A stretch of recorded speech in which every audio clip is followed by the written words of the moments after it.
Hi everyone, welcome back to the channel. This is a collection of my thoughts on experiential reality and environment. It's 14 pages long and is quite an endeavour, but I hope that you stick through it with me till the end. I'll get started straight away. Chapter 1. Our Saviour in Jim. Our story begins at the most intuitive and sensible location, an analysis of Earthworm Jim through the lens of Judeo-Christian culture. I'll just come out and say it. Jesus Christ is represented through Jim. Let me explain. Jim is an earthworm, born into the dirt of reality to consume and pass that dirt, as is the fate of all other worms.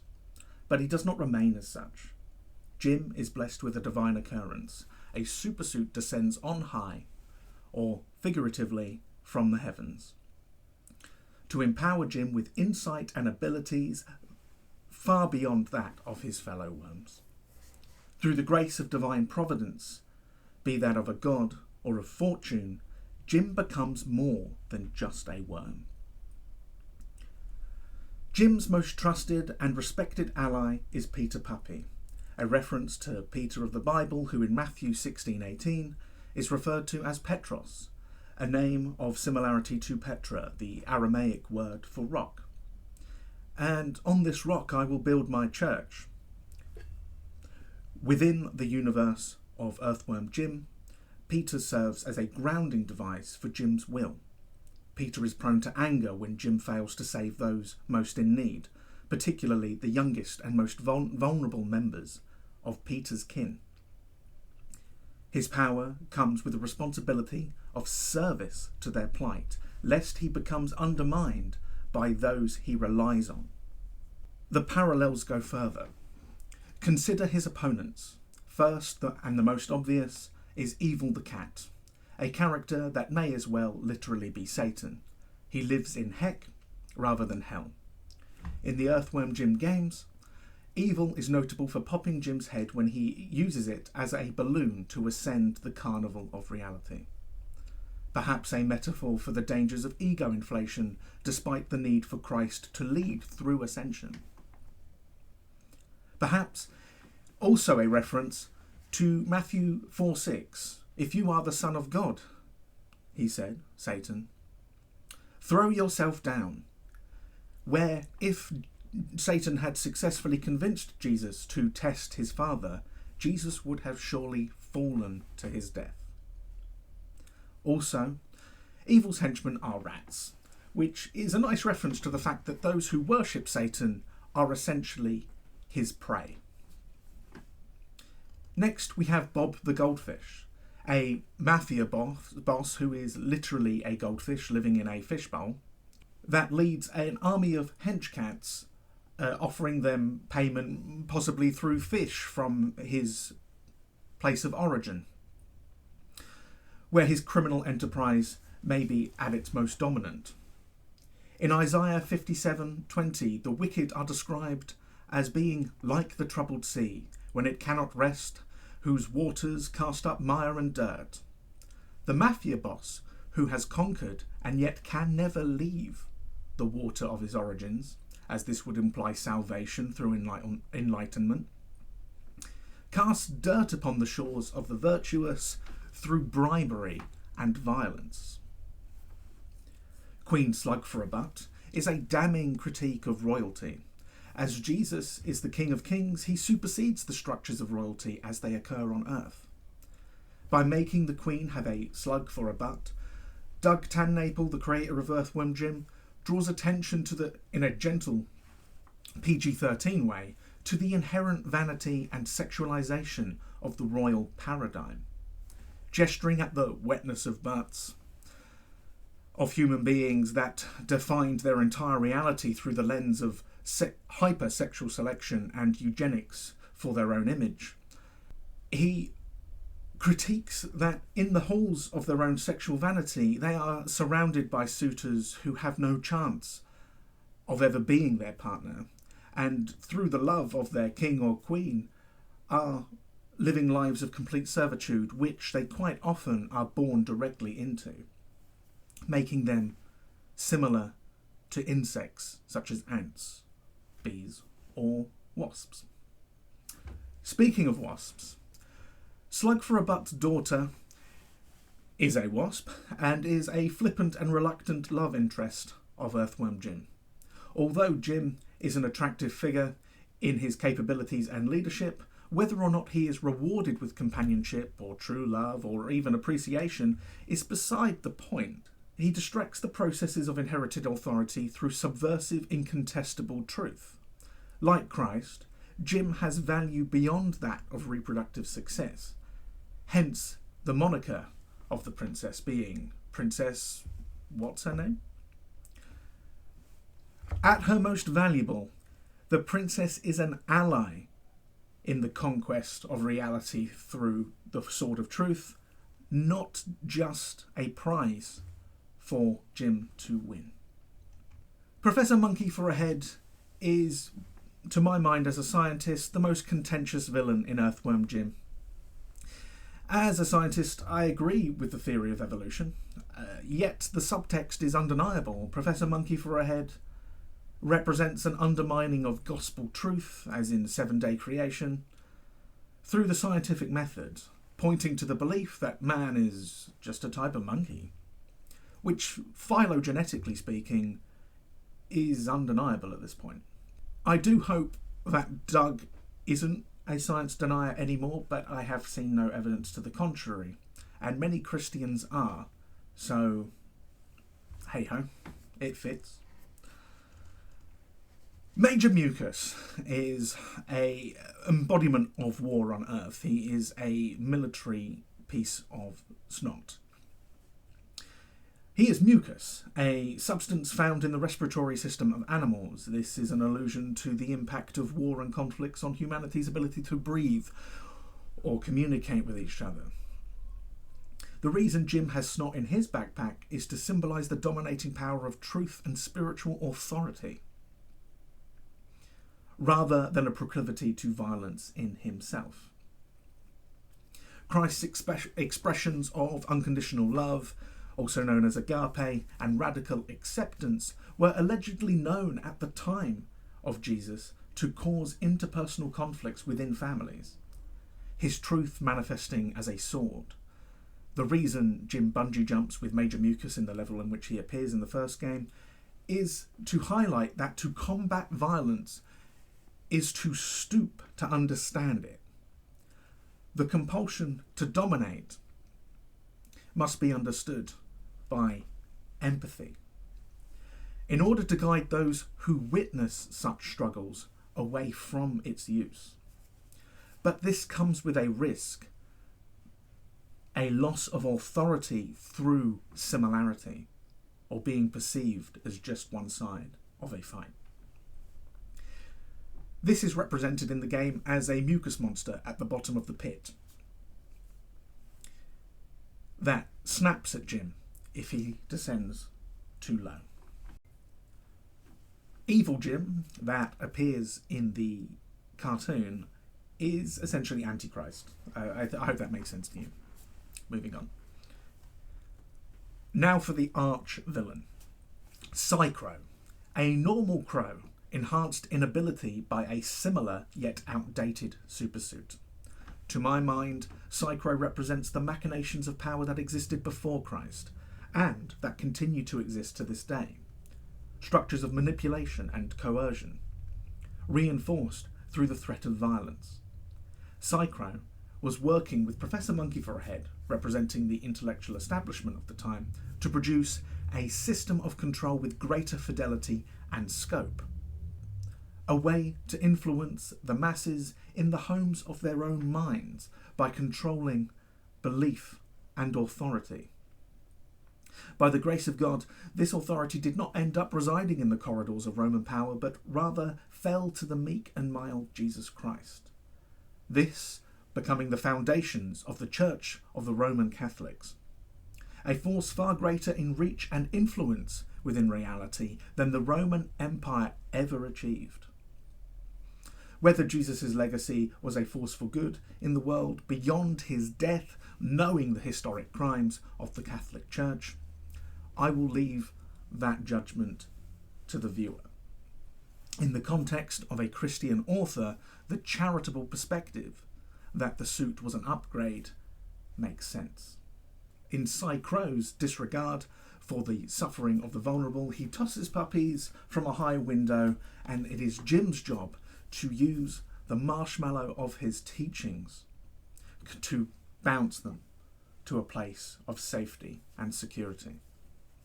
The final stage of Earthworm Jim 2 involves a race between Cy Crow and Jim, perhaps to a place of philosophical leverage. Or maybe just the revelation that everyone's a cow.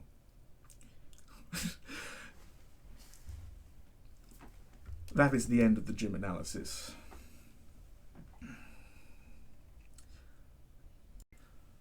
Chapter 2. The Interior Projected. Why did I just say all that about Earthworm Jim, an absurdist cartoon from the 90s? Earthworm Jim is objectively, to be fair to Doug Tennaple, a secular piece of art. It is enjoyable to people of all walks of life. It is not preachy, and there is no hint of Christian conquest within the text itself. Jim is often the butt of the joke, and his intelligence is only really notable when compared to that of other worms. The veneration of Christ is subverted through its application to a lower life form. Jim himself is actually quite violent. Eat dirt! Everyone in the vicinity!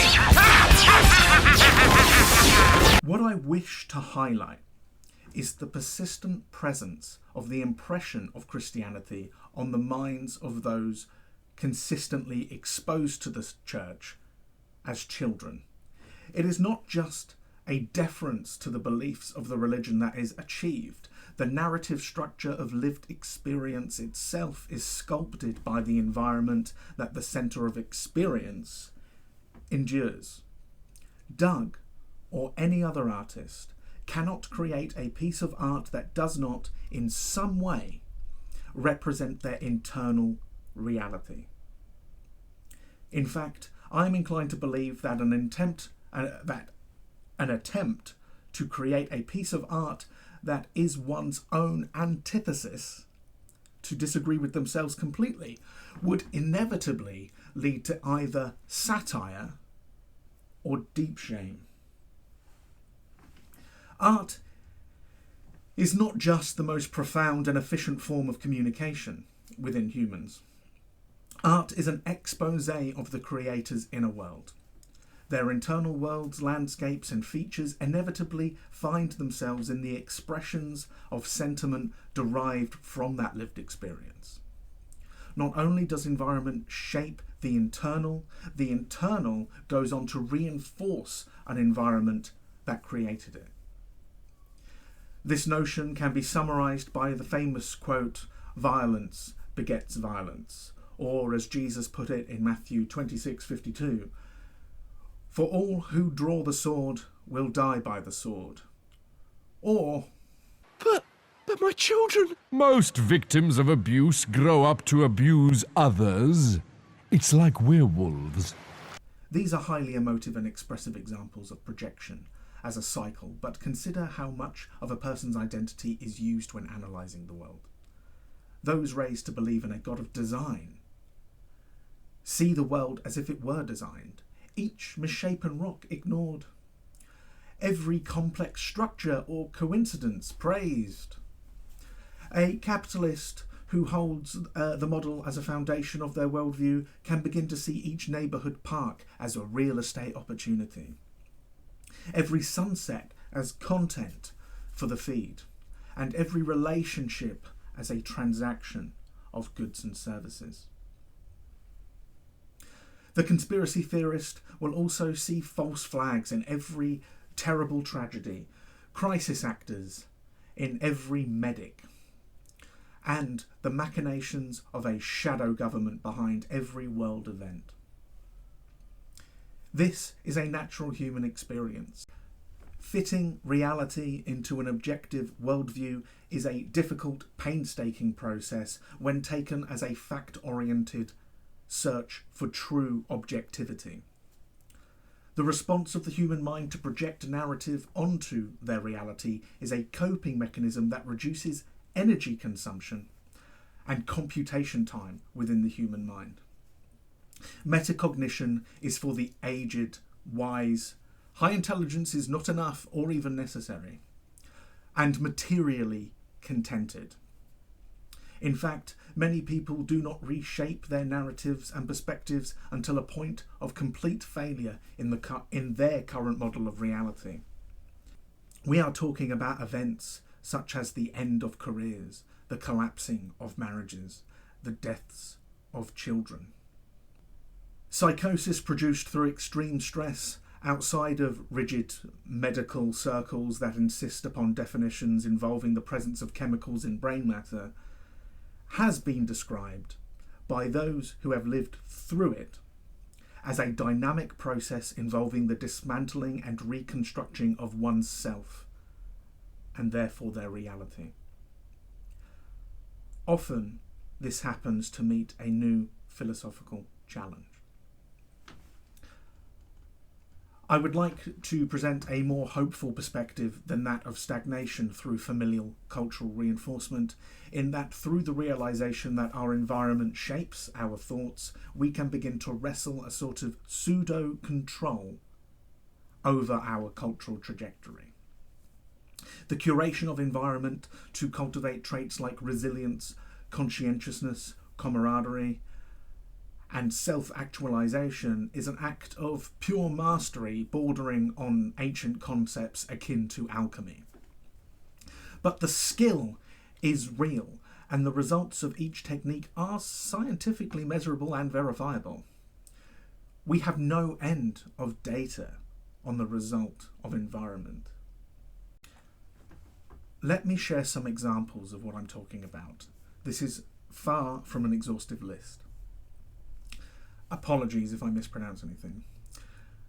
The Gugu Yumather and the Cook Thayor are fascinating Aboriginal tribes in Australia.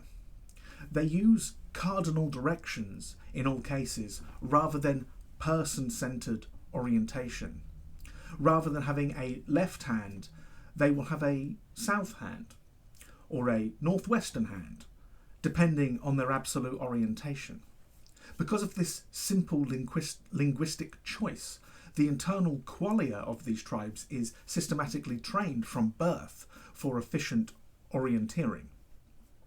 It is hard to get lost when every choice in direction you make is conceptualized by reference to an internal compass. In addition to the innate sense of direction, the Cook Thayor also describe time in flowing from east to west, as inspired by the passing of the sun. The existence of these centres of divergent lived experiences is a testament to the flexibility and neuroplasticity of the human race. We are far more skillful and capable of complexity than we realise. The Hadza of Tanzania are a hunter-gatherer group that prioritises equality and incentivises sharing culturally. In their customs, it is normal to give everything one hunts during a hunt away to others in the village and to subsist only on the generosity of others. They have a community-oriented culture that shames the act of hoarding. The Chenchu of India have stated, "Here, we don't need money to eat or live. This forest is our breath and our life." End of quote. Although they live under threat of erasure from local government conservation efforts, essentially these self-sufficient people who have lived in accordance with nature for thousands of years are considered a threat to tiger populations, despite a deep respect for the animal in their culture. Their leaders are a role named the Peda Manishi, a role of no reward that has the responsibility of maintaining social harmony without the accumulation of wealth. In Buddhist monastic culture, Desire is targeted for elimination. Adherents must take vows prohibiting many behaviours such as sex, theft, killing, claiming enlightenment, drinking, dancing or singing, outside entertainment, adornments, luxury in their bedding, they sleep on mats, eating in the afternoon, storing food, gossip, divisive speech, magic, and the ownership of items beyond a certain limit, normally about 8, of high utility and necessity. These people strip away distraction to reach a position of spiritual clarity, often called tranquility. At this vantage point, one's true nature has nowhere to hide, and many find there is nothing there but the illusion of self and a desire. These communes are not self-sufficient and provide counselling to the local laypersons in exchange for donations given out of gratitude. They also use laypersons or volunteers to handle the financial affairs of the monastery, such as paying for the electric bill. Leadership within monasteries are sometimes selected for superstitious reasons, as in the reincarnation of a previous leader, such as the Dalai Lama.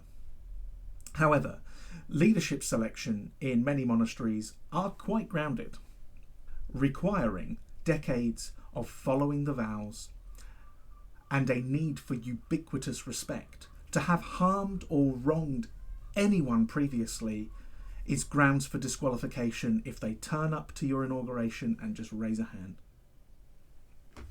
These examples are given to highlight the plasticity and potential in human settlements.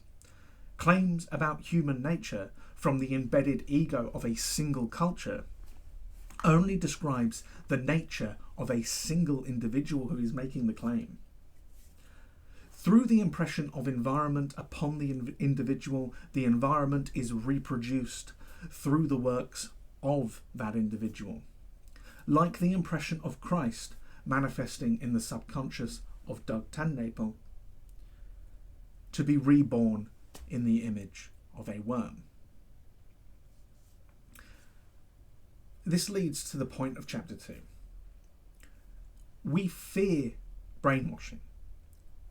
And the fear of brainwashing, when inspected, leads to a realization of an uncomfortable truth. Humans are always being brainwashed. The real question that we should worry about is who gets to brainwash our children? And to what end are they being brainwashed? Chapter 3. An exploration of monasticism. Here I would like to explore the interesting side roads that I found while researching this video. When the monastic population of the entire earth is considered, men are far more likely to participate as monks. The reasons for this are obscured by authoritarian structures that govern who can easily become a member of a monastery. In the East, where most disciples are male, many traditions exclude women entirely, on the grounds that they are a temptation for the male monks and distract from their goal of achieving Anatta, the knowledge of there being no self. There are some sociological reasons also. Women in many Eastern cultures are socially pressured into a caregiving role or child rearing, which are impossible within the monastic lifestyle. Many female accepting institutions go without recognition and therefore operate with less support. Within male-oriented traditions, the quest for enlightenment and the absence of ego is framed in such a way to incentivize male participation. For example, to conquer oneself is described as a fight with the forces of evil. In the Dhammapada, verse 40, roughly translated into, "It is realistic to think of the body as vulnerable, fragile, frail, and easily disintegrated. In fact, one must consider it a clay vessel. The mind should be thought of as a city, one has to be perpetually mindful to protect the city. Forces of evil have to be fought with the weapons of wisdom. After the battle, once you have achieved victory, live without being attached to the mortal self." End quote. Here we can clearly see that the prize of battle is to have no attachment, even to your own vessel. A preparation for literal death in a way. In verse 103 of the Dhammapada, the Buddha claims that victory over the internal enemies of anger, greed and desire is of greater triumph and higher victory than those who dominate their fellow man. The monk is the ultimate spiritual warrior. That being said, nuns of Buddhist traditions also utilise the analogy of a warrior, despite texts being heavily gender-coded towards males. In the Therigatha, Vira, an enlightened bhikkhuni's victory over the personification of desire, is described as such. Upasama, an enlightened nun, is commanded, "Pass over the flood. The sphere of death, so difficult to cross, carry your last body, having conquered Mara and his army." Mara being a personification of death and desire. In Western traditions, monasticism is heavily populated by women. The most influential and popular narratives that guide a woman to the choice of joining a nunnery are extremely disparate to those used to incentivize monks in the East.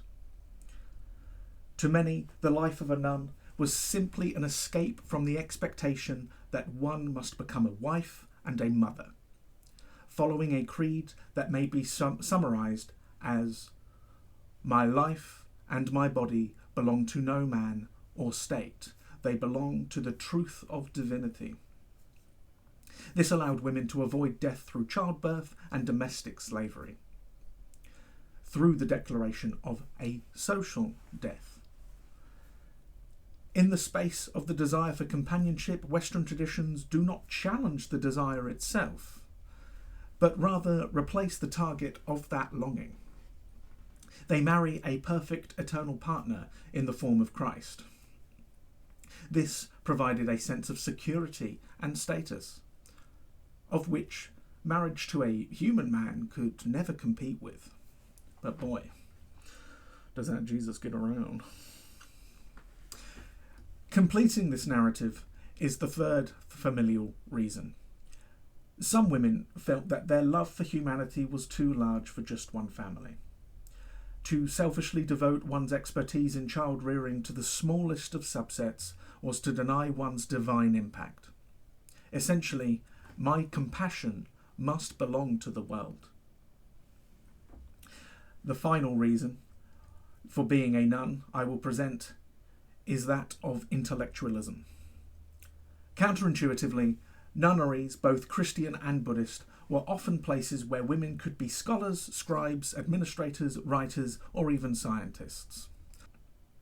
Within the confines of a cloistered life, these women found the only place they could, capable of supporting their creativity and genius. The starkest contrast between traditions in the East and the West is in the treatment of desire. To a Christian, to give up the desire to have God's love, approval, and guidance is tantamount to heresy. To the Buddhist, this desire is just another manifestation of the evil itself. For the Buddhist monk, the narrative is of victory and dominance over the dominator of psychopathy. For the Christian nun, the narrative is of submission and service to an all-powerful, benevolent dominator, who you owe everything to. And every person you meet is his child. This difference in the modes of thought does indeed manifest in the behaviour of adherents. Christianity, in far greater regularity, sought to dominate those who were not Christian and induct them into the religion. Conversely, Buddhism was mostly peaceful and spread through mercantile channels. However, the spread of Buddhism was protected and supported by empirical power. The sword has been used to protect the monk, and blood has been shed in Buddha's name. My main takeaway from this research is this: hegemonic order will always assert itself through dogma, the cultural manipulation of environment through force and framing. No matter how beautiful, dignified, or true the base narrative appears to be, to avoid stagnation and groupthink, we must reach for tools that allow us to extend outside of our culture, towards objectivity and low attachment to the stories of our parents. In my life, the best tools I have found to this end are as follows. Apply the scientific method rigorously. Hold fewer beliefs to reduce errors of process within your model of reality. Hold nothing sacred except for the dignity of life. The greater the capacity for computation and intellectualization, the more sacred the manifestation of that life becomes. One may disagree with you on holiness or habit, but their life should always be sacred. In the beginning, Buddha said, "I have found peace in this method." His neighbours heard him, and through spiritual peer review found his claims to be true. The greatest leader is one of example. The spiritual leader of greatest impact is one whose teachings are most true and reproducible. The proof is in the pudding. What are the most rewarding habits your religion suggests? I would love to hear them. We need a global community built on respect, generosity, and humility. And so a collection of excellent habits to bring peace would be lovely. But anyway. Yeah, well, that's just like your opinion, man. Chapter 4. A comment on the Buddha. Siddhartha Gautama was just a bloke, really. A very wealthy and powerful man of aristocratic background. Not literally a monarch, but a very well-respected member of his local order. He had a wife, Yashodhara, that loved him dearly, and together they had a son, Rahula, who was just a baby during the key events leading to Siddhartha's ascendancy to Buddhahood. The story begins with our hero seeing 4 key sights. Firstly, an old man, revealing the degradation of age. Secondly, a sick person, revealing the transient nature of health. Thirdly, a corpse, revealing the universal fate of death. And lastly, to my mind, the most important, a wandering ascetic, a holy man who had already renounced worldly life and was already exhibiting calm and peace of a life lived by wisdom. Like all who contribute to thought, Siddhartha stood on the shoulders of the giants that came before him. His environment and the community he was exposed to inspired him to seek purer senses of peace. He realised his status and wealth did not shield him from the reality of life, and that very same status and wealth caused him great anxiety in its preservation. Buddhists refer to this panic through revelation as the spiritual urgency of samvega. In the night, without any sort of goodbye, Siddhartha abandoned his wife and child. He left a loving home and neglected his role as a father to an infant, to go and sit and stare at trees. 6 years later, he returned as the Buddha, a living document of wisdom, acceptance, the absence of desire, and the unconditional love of agape. He never held his wife again, but he did induct his child into Buddhism. If that counts as selfless, egoless parenting, I am not sure. Despite the obvious clarity in his teachings and the inspiration he undoubtedly manifested within his community, the result of a respected aristocrat becoming a source of highly functional human wisdom was one ultimately of deification. He founded a monastic institution, and far from setting his family free through non-transactional love, the adoration, love and respect they had for Siddhartha, as well as the cultural movement that he was inspiring in the people around them, ensnared his family into the desire to be with him in spirit if they couldn't be with him physically. He was elevated beyond humanity through the invention of superstitions. This man was not to die and be reborn like the rest of us through reincarnation. He was to escape. Not only that, but he was to be the first person to ever escape. He became a benchmark for spiritual status. His wife died in service to the monastery and was eventually venerated throughout history as his first nun and an enlightened person of her own status. Despite his betrayal and the pain Siddhartha had caused her, she dedicated her life to the service of his community, inspired by the man that she loved. Whether this is an example of environmental psychology or an incredible love story where two people achieved such mastery and clarity over their own physiologies that they managed to turn from each other and serve a shared community, eventually managing to escape the cycles of reincarnation, you can be the judge. There is something to the story that moves me, but to me it is about the lengths people go to honour one another rather than anything supernatural. If their stories are true, we know that they are not together, because where Buddhas and the enlightened go, there is no attachment.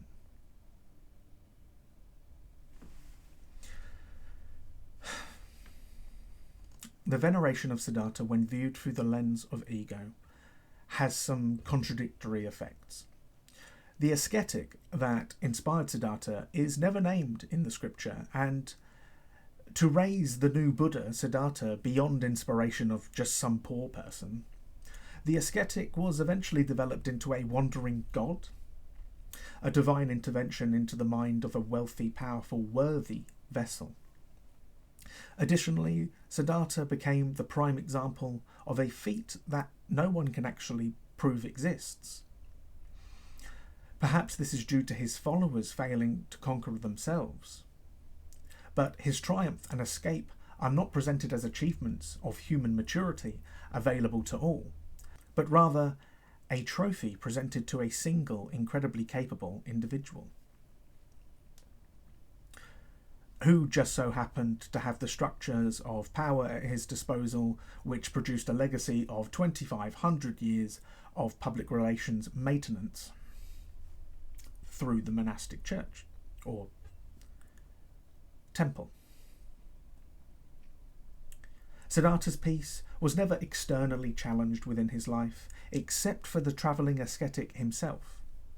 He left an environment of appreciation, respect, support, and company that could never be truly escaped. His background gave him the foundations of self-love, validation, and confidence that many struggle to build in life. Yes, the world loves me. Yes, I can have anything I want. But where is true peace? Asked Siddhartha.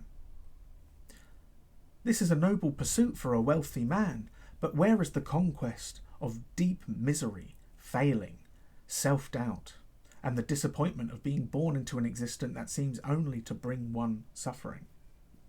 Indeed, a focus on the fact that to desire brings additional suffering falls short of inspiration when presented to those who are only wishing to desire the bare minimum for their human functioning: food, water, shelter, and community, of which many people in life are denied. Especially coming from a man who never truly abandoned his support network. He never truly lived in want. It occurs to me that Buddhist teachings are more readily applied to the rich and powerful as a route back to clarity and presence, a spiritual path back to the tribe that they abandon through insulation of their environment, rather than a philosophical stick to shame the poor for their very reasonable basic needs. Indeed, Siddhartha's status was a position of power that went unchallenged, missing an opportunity to challenge inherent power structures and to truly respect all life. Was it a desire for incontestable status that prevented this? Or did his radical acceptance of all things prevent reflection on the lot that he inherited? Perhaps it's just the belief in karma and reincarnation that stops anybody challenging the power structures they live in. Through a record of his works, we know the Buddha focused on relationship advice and inner peace. He taught that the poor should accept their lot as a result of karma stemming from previous lives. He did tell kings that sharing and charity is good, but not on the basis of reducing inequality, but rather in the promise of a better life in future cycles. He never challenged systemic issues, quite the contrary. He sanctified them. It all seems like service to an ego of inherited status.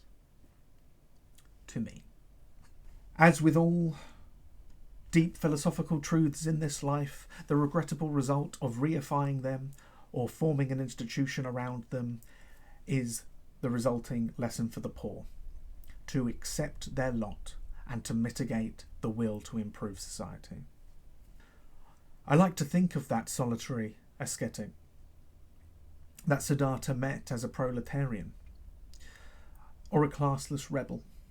I like to think of him as someone who managed to disrupt a seat of great power and greed to its very core.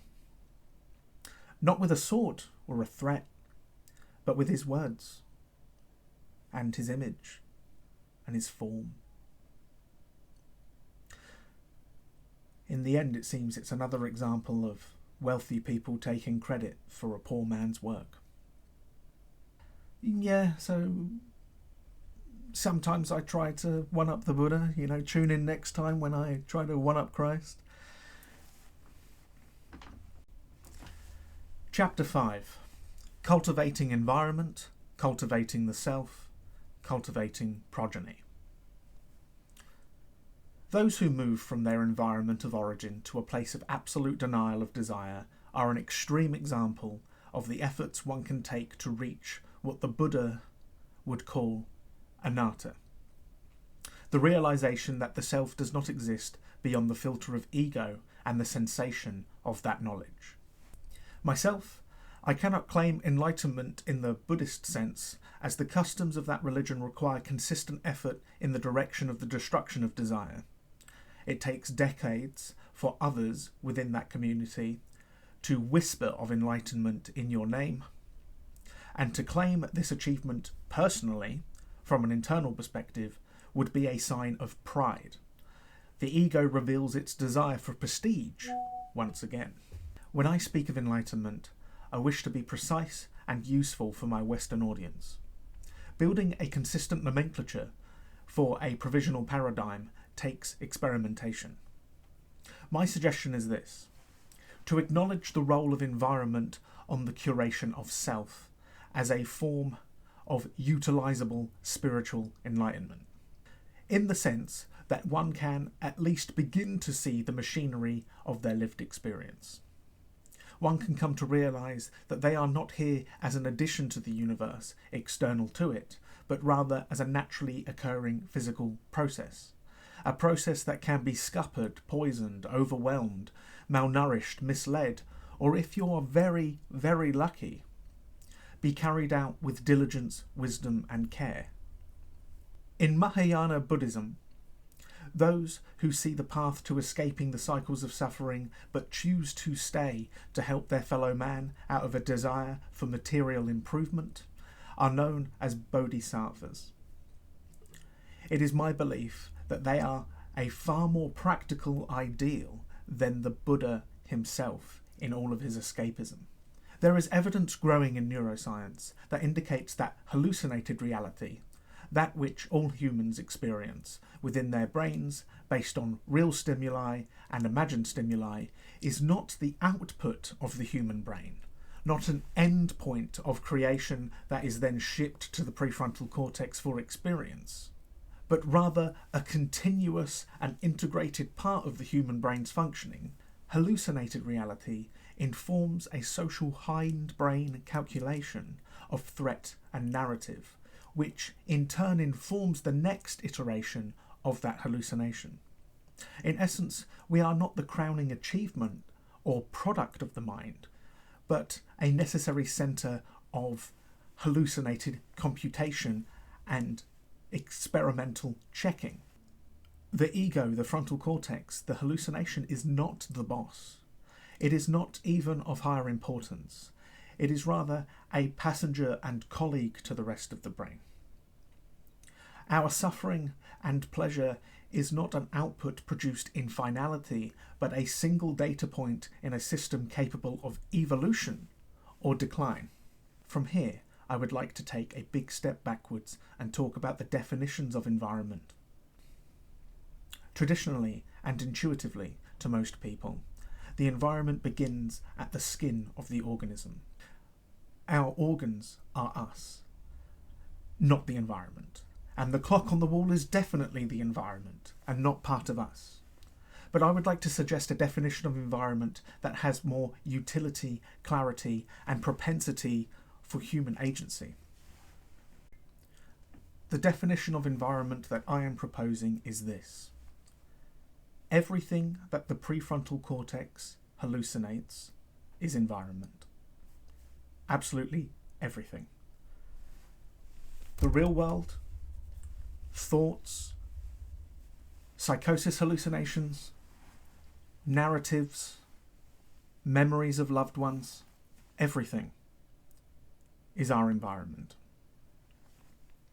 You might be thinking, if even the qualia, the internal qualities of the mind, of the hallucination aren't me, the thoughts, the emotions, the visuals, the audio stimuli and all the rest, if that isn't me, then what on earth am I?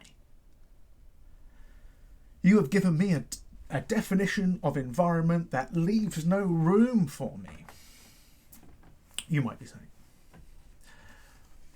I'm afraid to say that there is strong evidence in the field of neuroscience that points to a reality that even social computation and advanced problem solving is not a function of the frontal cortex, which it has traditionally been linked to. Rather, these computations are actually performed in a subconscious social hindbrain that existed before the frontal cortex and is handed to the frontal cortex for ego-filtered hallucinated reality for the purposes of testing models before not the frontal cortex, but rather the social hindbrain again takes over the computation of the model and then comes to a new reality or a new perspective or a new decision. And then that, in turn, gets rehanded back to the hallucinated ego. And here I would like to gesture towards the Buddhists and say, this is where they speak of anatta. There is no free will. There is only experience and reaction. An experience that we do not choose, an internal system we do not choose, an influence from nascent environment that we did not choose, and therefore a reaction we do not choose. because scientifically, choice doesn't exist. There are two roads from here. You can associate your sense of self, your ego, your hallucinated agency with the centre of experiential reality. You are that which observes the experience of environment. Or you can project that uncertainty of definition outward to include the clock that prompts you to leave for work, the traffic jam that made you run late, and the broken office toaster that gave your lunch the taste of carbon, and the sight of the moon, and the memory of your loved one's eyes as part of the experience, and therefore an inextricable part of you. As the Buddhist said to the hot dog vendor, "Can you make me one with everything?" Now, stepping back to my step back. Let us consider ourselves as the centre of experience, and let us consider everything else that influences us, the environment. Now, emotions are environment, cortisol spikes are environment, intrusive thoughts are environment, inner turmoil of any kind is environmental from the perspective of the ego-filtered experiential centre. It is my belief that from this perspective, the point of having an experiential centre manifesting within the brain becomes clear. We exist in this mess of reproductive chemistry to function as a centre of empathy, the utility of which is to incentivise cooperation within the species, which serves to keep ourselves and the tribe alive. We know what it feels like to exist, to be hungry, to be afraid of death, and to be in love. Thanks to this knowledge of experience and the illusion of an I in the midst of the environment, we can save the brain power on narrative creation. Having an ego makes communicating our stories faster and more passable to other members of the species. From a place of ego, we can also be held accountable for our actions. From our seat of experience, we can fear exclusion or repercussions, or desire status. Essentially, the reason the ego has evolved is to save time and energy in both narrative creation for oneself and the tribe, and for digesting the architecture of culture that pre-existed you, so that you can conform. The more power the ego gets, like literally in energetic terms from food, the more the frontal cortex is fed, the more one conforms to a social narrative. Now, from this perspective, I would like to speak of self-forgiveness. To a mind that has sinned against their fellow man, but has come to see the error of their ways, self-hatred, guilt, shame, and emotional self-harm are likely features of your current environment. I suggest this: make your peace and move on. Shed the weight of your shame. Areas of the world may hate you, but they will hate you either way. If you have come to know your sin, and you know that you are not that person anymore, what is the point of your continued suffering? This is close to my heart personally. I have met many people who do good works and support their communities, racked with guilt. Sometimes not because of what they had done, but because of what had been done to them. All of these beliefs that pertain to personal failure, to self-flagellation, to worthlessness and worthiness, and the denial of peace within our own minds. These are the closest, loudest, and most painful sources of misery within our environment. Present desire causes pain, sure. You don't have what you want, but there is nothing more life-ruining in this life than desiring something so deeply that is actually so impossible. To desire a clean slate. If the narrative of deserving your suffering is just another signal from the environment, you can disentangle your identity from that narrative and end it. Look for painful feedback loops in your psyche. Catch them by the tail and interrogate them. Find their sources. Find the weakness in their logic. You can defeat them. Each defeated feedback loop of psychological self-harm clears the mind for ever greater clarity of thought. You become stronger in your inquisition. You snowball towards clarity. Fewer and fewer distracting voices within your mind. And you lead towards peace. But the first step is the most difficult. You must assert that you deserve to be at peace. You deserve to be contented. I genuinely wish you the best of luck in confronting your demons. The reason why peace is so important. It is only from a place of peace that we can begin to give effort into the excellence of our external living spaces. We cannot confront an abuser without respect for ourselves. We cannot optimize our environments for hobbies or leisure if we feel we do not deserve them. We can't invest in a new skill if we are distracted by old problems we have already solved. Sometimes it is not possible to truly care for others when we cannot bring ourselves to love the person we see in our mirrors. From here I would like to shift away from the personal and speak of the one true religion. You figured it out yet? Control. Let us consider the behaviour of our most privileged, the archetype of the king. Insulating themselves from the masses, the ruling class remove outside influence from their surroundings and escape the tribe. They do not put up with outside interference. They plan their own environments of high-resolution information that leaves room for stillness and the ability to place their attention as they desire.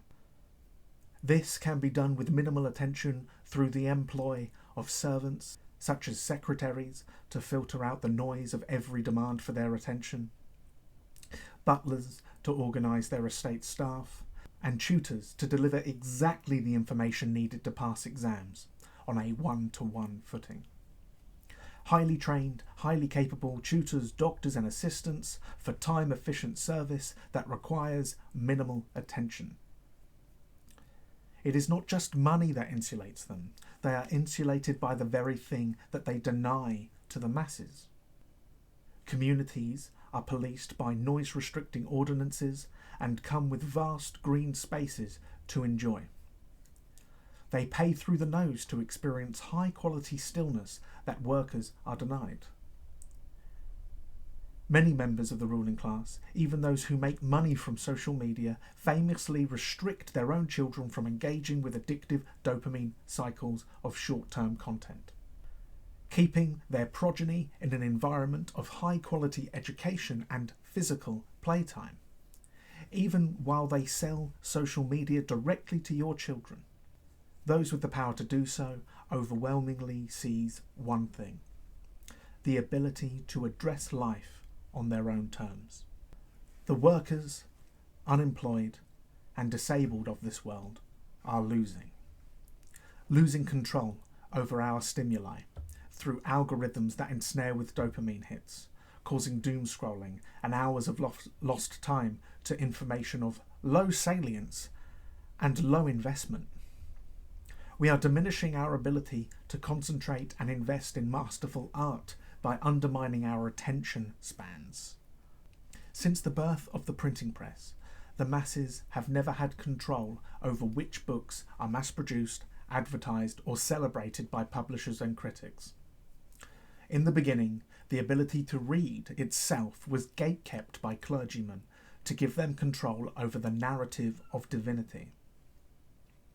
Every source of news in this world is carefully curated by someone with a vested interest in the worldview being projected to the masses through that paper.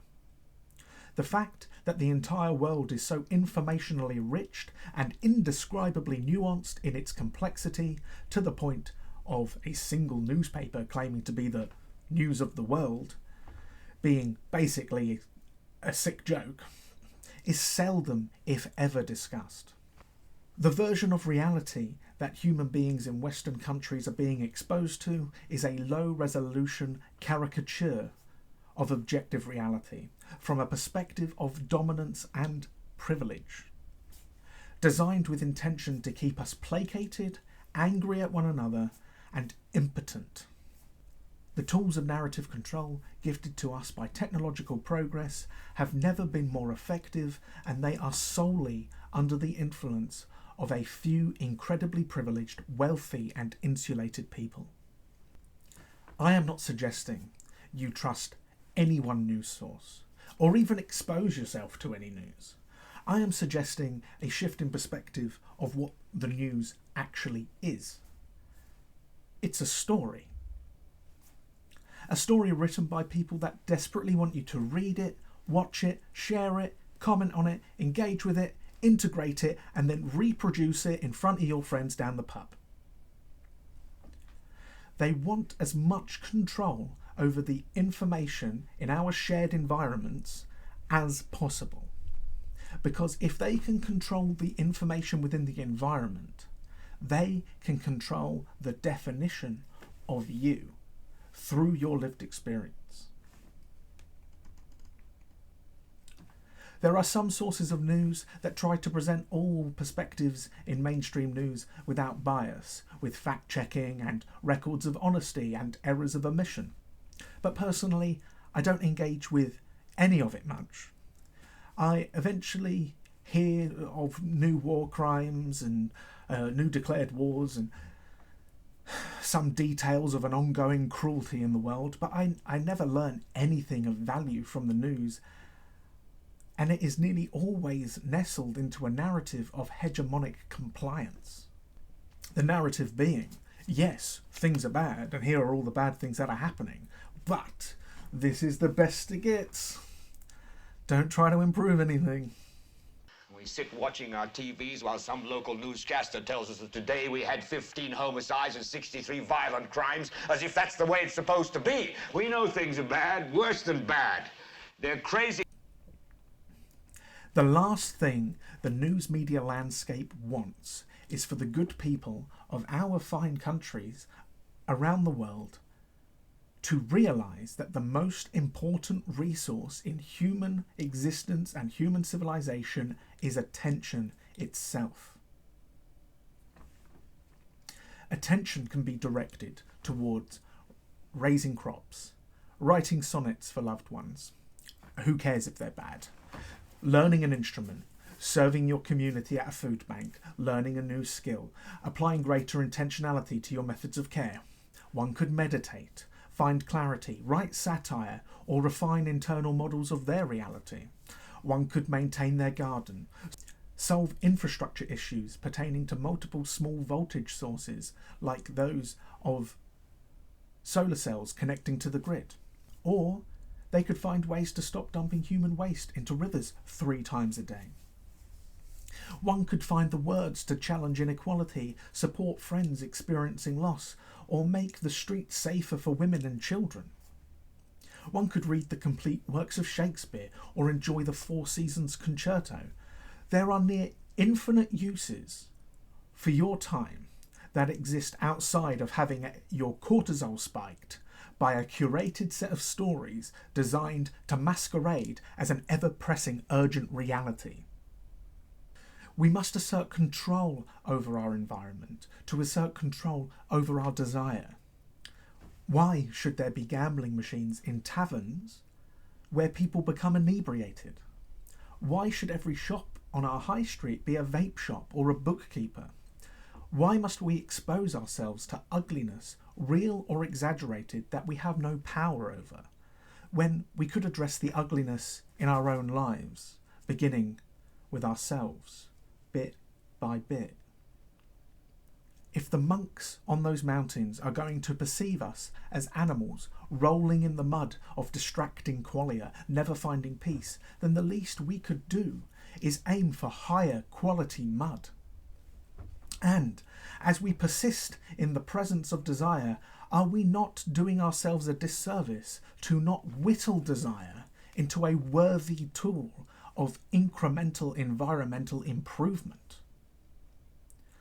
To not shape our egos towards the goal of ever greater freedom from exploitation, freedom from conformity, and freedom from manipulation. Is that not a waste? This is a list of things I believe we should strive towards, while the world above us continues to treat us like cattle. We should aim for comprehension of complex systems like immigration and crime if we wish to have justifiable suggestions for improvements to those systems. Broadly applied anger and aggression towards people who have committed no crime, except the crime of being desperate and different, is not justice. It is poorly aimed spite for existing. Reject bespoke narratives and anecdotal evidence as the opinions and single points of data that they are. Reclaim or retain for the first time an ability to pass long-form media through the rejection of micro-content. Just imagine what 215-second videos a day that your child does not even choose is doing to their pleasure centres and expectation of social interaction. They don't even have our pre-internet experience to ground them. Be aware that through monetary incentive, a lot of the unchallenging, meaningless micro-content is made by other members of our working class. Consciousness of this situation, helping each other to understand, and supporting our developing minds is of far greater importance than abusing content creators who just want to make some bread. Their adaptation is a response to a hostile and unpredictable working environment. If able, focus on the front lines of thought in an area that fascinates you. It is a joy to study, and life is too short to not do what you love. If reading isn't your thing, focus on a bodily skill or a game that you enjoy playing. Improving at anything gives deep satisfaction. Discover that being incorrect is a gift of knowledge. Realise that the day you realise you have been wrong is a day you got an upgrade. Remove all sources of addiction from your life that may intrude upon your stillness by way of chemical demand. This is a very difficult one for those already addicted, so good luck, my friends.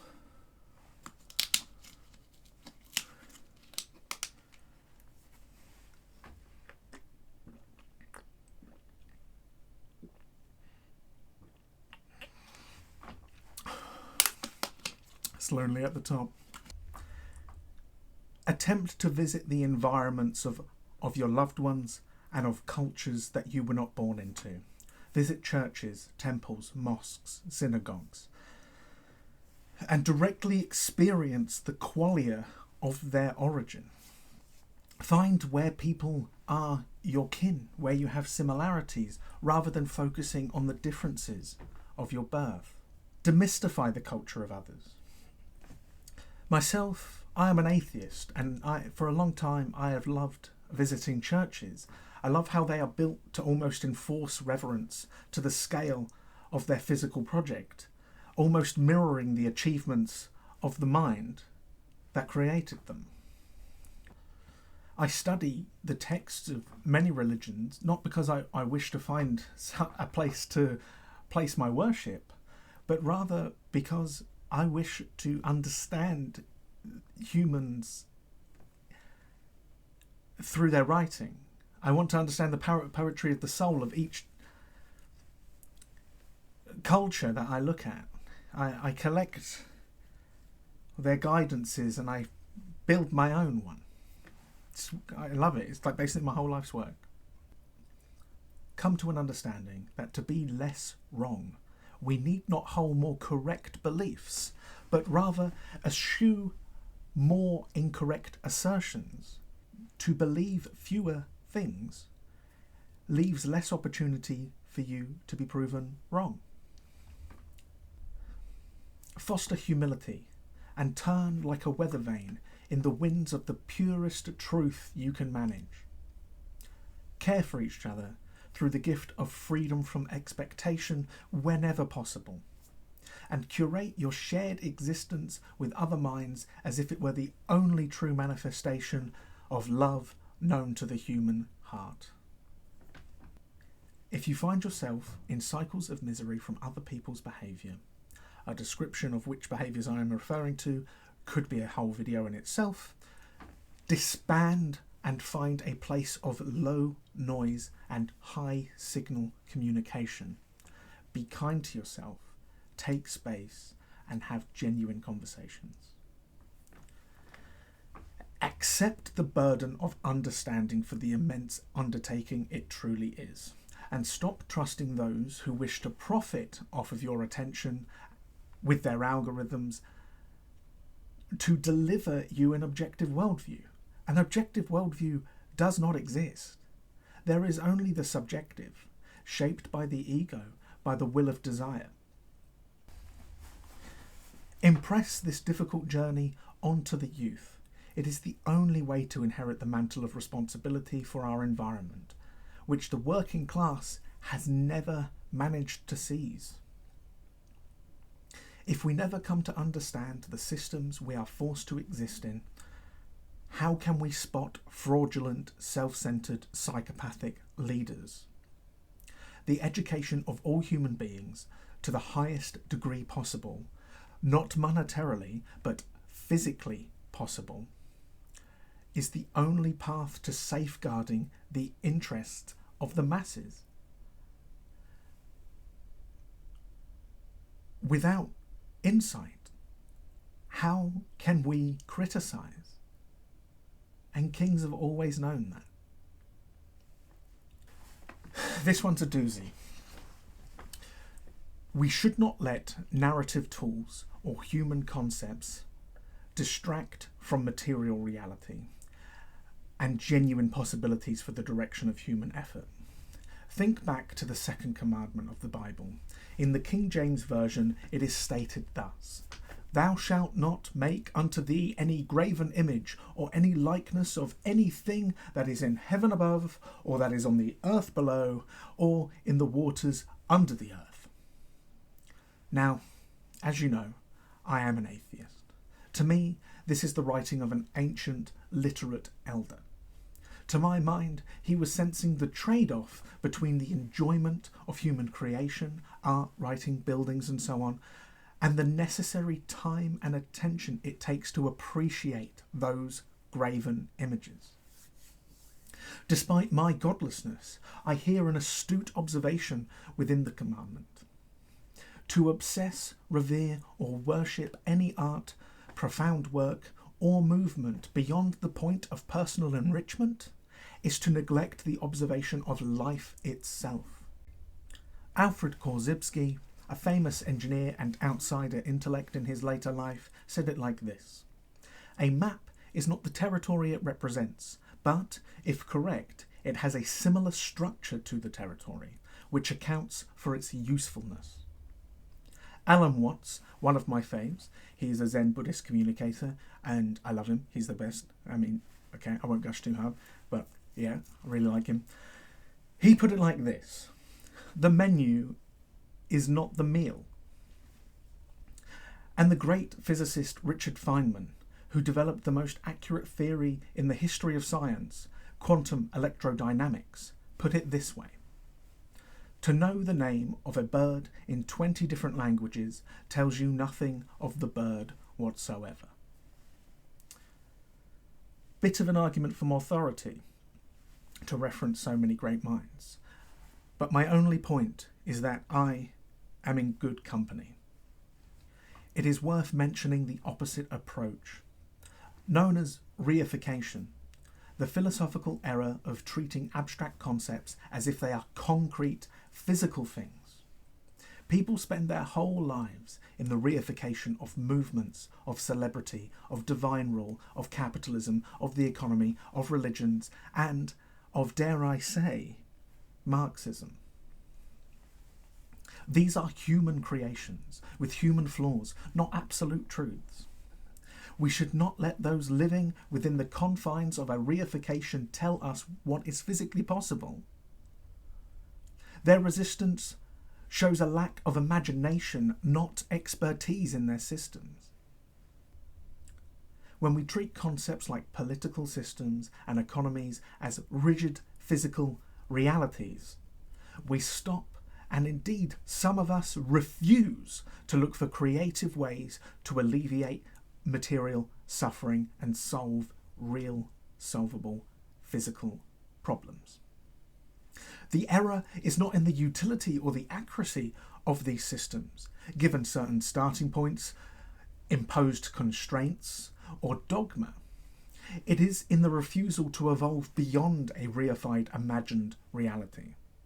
I am not anti-art, I am not anti-model or anti-science. I am anti-stagnation. I implore you to realise how important it is for children to not live in reification, either of a system, of a celebrity, or of the household culture. It is difficult to escape from reification, and it stunts intellectual development. After mining any of humanity's great works for philosophical improvements to your own models of reality, one should be free to move on, appreciate, integrate, carry on.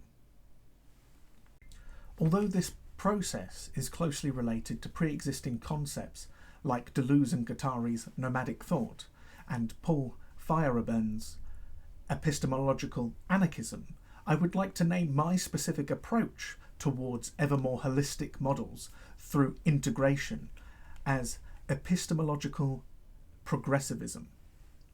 However, to give a step-by-step guide to this approach would undermine the sentiment by providing just another map.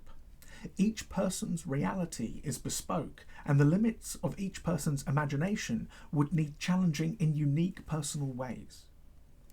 Of course, the freedom to study any work created by humanity for your whole life is ultimately your choice. Most importantly, acknowledge that everyone has the right to exist free from the suffering of starvation, thirst, a lack of medical care, a lack of clothing, or of homelessness. Chapter 6. A call for economic intentionality. To those who feel attacked by my previous suggestions, you might be saying, where do I find time to do these things? How can I be present when I have decision fatigue from my mentally taxing workplace? How can I address my anger issues, my pride or basal desires when I am living hand to mouth? I don't have time to think. I don't have time to be still. I have to keep moving. I have people depending on my actions, not my stillness. I hear that. I hear that perspective, and I agree. It is frustrating. To stabilise a system, work must go into the foundations of that system. Money within a human economy is like energy in physical systems. That is to say, the potential to do work. In a system that ties work to the right to exist, work is chosen for the desperate by a minority of salience arbitrating paylords, as in, they tell us what is important, not physical reality. One of the most effective ways to distract a human being, to keep their mind foggy, to limit their capability and stop them from being present in the eternal moment, is to maintain a desperation through systems that foster want in a world of physical abundance. We are denied an adequate safety net that gives a high quality of life to those deemed economically unviable. We are denied high-speed, cheap and global rail that would enrich us greatly. We are denied a livable wage when we do work.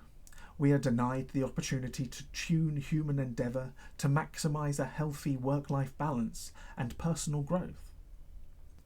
We are denied the ability to run hobby shops of communal interest through exorbitant rents.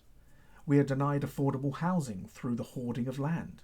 We are denied functional teaching environments through the underfunding and overcrowding of the state school system. Teachers are underpaid compared to other professions of similar investment. Free education is limited to those below the age of 18. They introduce the investor class into every system they can to siphon money away from the services that are vital for the functioning of a healthy society, increasing the economic cost and burden on the taxpayer through the introduction of an additional superfluous cost: dividends. This feels like a war, because it is a war. It is a genuine spiritual struggle for the right to exist. One of the most depressing parts about this struggle is that even if the working class got everything they should demand and deserve, the quality of life of the ruling class would either not be affected at all, or it could possibly improve through the removal of responsibilities. The ruling class's resistance to change is not based on logic, but in the reification of their own importance and power. They cannot bring themselves to imagine a world in which they are not lords, even if it is better for literally everyone. The value of stillness and the resulting clarity of thought is not unknown to the ruling class, as evidenced by their behaviour. Yet they demand societal conditions that make stillness a functional impossibility for the masses. Indeed, our high information, low salience, cognitive work demanding environment obscures the value of stillness, as we are led to believe that if an act does not generate money, it has no value. This is one of the great tragedies of our time.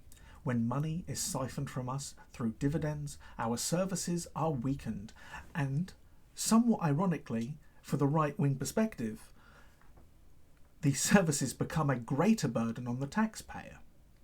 When attention is siphoned from us through distraction, we are stunted. In the modern day, we possess a technological prowess beyond most of our imaginations. A prowess that is restricted from serving the people because it would cause a pay cut to exceptionally wealthy people. This essay is not intended to destroy the self-esteem of those trying their best, but rather to ring an alarm that there is a war on for your mind. The battleground is the very environment we are forced to live in by birth. If this manifests the ageless sorrow of feeling like you were born inert within your heart, then you are close to realizing the alienation from the world that surrounds you.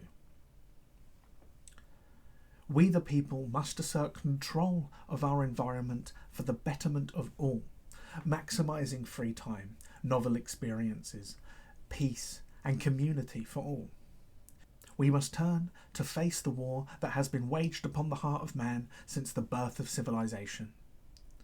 Although our rulers may enjoy the silence more often, our existence in the noise of the trap at the bottom of our societies can manifest profound awareness and mastery of environment under the most difficult conditions.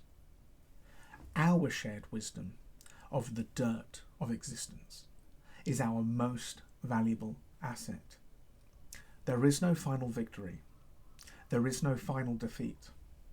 There is the seat of kings, the escape of the Buddha, and the soil of the masses.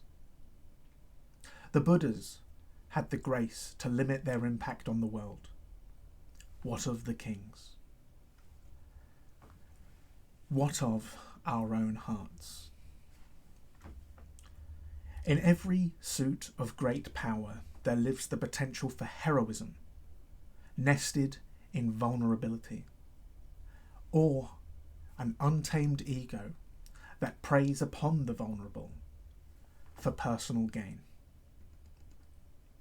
In our movement, there is not only one hero, but billions, with countless tiny victories every single day.